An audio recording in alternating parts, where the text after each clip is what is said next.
tayo ngayon ng salad. Di ako pwede magingay kasi natutulog sila ngayon.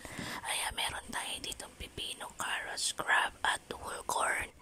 Meron din tayong gagamiting mayonnaise. Una, balatan muna natin yung carrots. Pag nabalatan natin yung carrots, iwain lang natin siya sa strips. Pagkatapos niyan, sunod naman natin yung pipino. Siyempre, ganun din. Balatan din natin ng konti pero mas gusto ko may maiiwan na balat para mas crunchy pag kinain. Tapos ngayon, gawin din natin strips yung hiwa niya. Pero bago yon, tanggalan muna natin ang buto. Alam nyo na, para mas males yung pagkain ng buto. Di kasi masarap pag merong buto. Ayan, hiwain na natin siya ng maliliit. Strips lang guys, para mas masarap. Ganyan. Uulitin ko, ganon din sa carrots. Ayan, singaba din dapat no cucumber ng pipino. Tapos singaba din yung imitation nating crab. Kani ang tawag niyan sa Japanese. Kaya ang ginagawa natin ngayon ay kani salad. Pero ang gusto kasi ng daddy, ang kani salad na gagawin ko, walang mangga. Kaya walang mangga yan.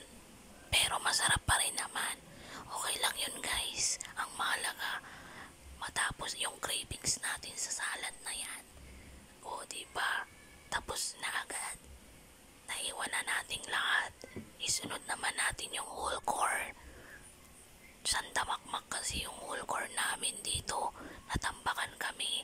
Kaya lahat ng mayroong pagkain na corn, gagawin natin ngayong linggo. Lagyan natin ng pepper, powdered tsaka pinch lang ng asin. Tapos ibutbut natin lahat ng mayonnaise ni daddy habang tulog siya. Yan, lahat na yan. O, diba? Ang dami.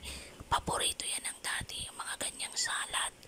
Yeah, pagkagising mo, meron na siyang kani salad. Sarap guys. O, diba? Haluin lang natin ng gusto para lahat merong mayonnaise. Tada! Kain na! Tara guys, gusto ko nang kumain. Pero syempre pipigilan pa rin natin yung boses natin kasi papagalitan tayo pag maingay tayo. Ayan na guys, pwede na yung kainin. Tara, tikman na natin.